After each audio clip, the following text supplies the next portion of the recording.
जय मसीह की दोस्तों, आप सब लोग कैसे हैं? मैं प्रार्थना टीवी में पूरे दिल से आप लोगों का स्वागत करता हूं। दोस्तों, आज हम बात करेंगे बाइबल पढ़ के बाइबल के अर्थ को समझने का सही तरीका क्या है।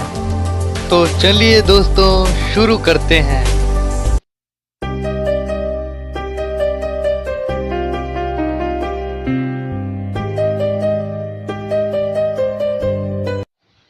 दोस्तों, हमारे वीडियो को लाइक करिए और प्रार्थना टीवी रेड कलर के सब्सक्राइब बटन पर क्लिक करिए और बेल आइकन को दबाइए और सबसे पहले हमारा वीडियो देखिए।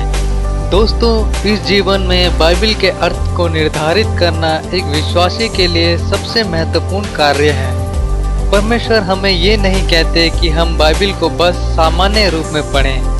हमें इसका अध्ययन करना चाहिए और इसे सही रीति से उपयोग करना चाहिए, जैसा कि हम देखते हैं 2 तीमुथियुस 2:15 में। बाइबल का अध्ययन करना बड़े ही परिश्रम का कार्य है। बाइबल को जल्दबाजी में और थोड़ा बहुत पढ़ना कई बार बहुत गलत उलझन में पड़ सकते हैं। इसलिए बाइबल के सही अर्थ को निर्धारित करने के लिए कई सिद्धांतों को समझना बहुत ही महत्वपूर्ण है। दोस्तों, सबसे पहली बात है, बाइबल के विद्यार्थी को पवित्र आत्मा से प्रार्थना करनी चाहिए और उससे समझ प्रदान करने के लिए मांग करनी चाहिए, क्योंकि ये उसके कार्यों में से एक है। परंतु जब वह अर्थात सत्य का आत्मा आएगा तो तुम्हें सब सत्य का मार्ग बताएगा, क्योंकि वह अपनी ओर से ना कहेगा और आने वाली बातें तुम्हें बताएगा, जैसा हम यूहन्ना 16 अध्याय 13वें वचन में देखते हैं। जिस तरह से पवित्र आत्मा ने प्रेरितों को नए नियम को लिखने में मार्गदर्शन दिया, उसी तरह से वह हमें भी बाइबल को समझने में मार्गदर्शन देता है। याद रखें, बाइबल परमेश्वर की पुस्तक है और हमें उससे पूछने की आवश्यकता है कि इसका क्या अर्थ है। यदि आप एक मसीह विश्वासी हैं तो बाइबल का लेखक पवित्र आत्मा आप में वास करता है और वह चाहता है कि जो उसने लिखा है उसे आप समझ सकें। चलिए अब दूसरी पॉइंट पर बात करते हैं। हमें बाइबल के वचनों में से किसी एक वचन को बाहर नहीं निकालना चाहिए और ना हमें एक वचन का अर्थ निकालना चाहिए। वचन के अर्थ को समझने के लिए आसपास के वचनों और आसपास के अध्यायों को पढ़ना जरूरी है, जबकि महत्वपूर्ण बाइबल परमेश्वर की ओर से आता है, जैसा कि हम देखते हैं 2 तीमुथियुस 3:16, 2 पतरस 1:21 में। परंतु फिर भी परमेश्वर ने इसके लेखन के लिए मनुष्यों का उपयोग किया।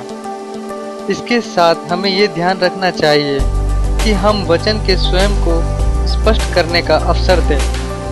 कई बार लोग वचनों के साथ अपने ही अर्थ को जोड़ देते हैं, जिससे उनको अपनी ही मनचाही लाइफ मिल सके। अब हम तीसरी बात पर थोड़ा जोर देते हैं।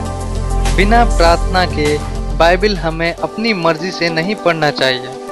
ये सोचना घमंड की बात होगी और हम बाइबल का एक भी ज्ञान प्राप्त नहीं कर सकते। कुछ लोग गलत सोचते हैं कि वे पवित्र आत्मा पर निर्भर रहेंगे और बाइबल की गुप्त सच्चाई को जान लेंगे।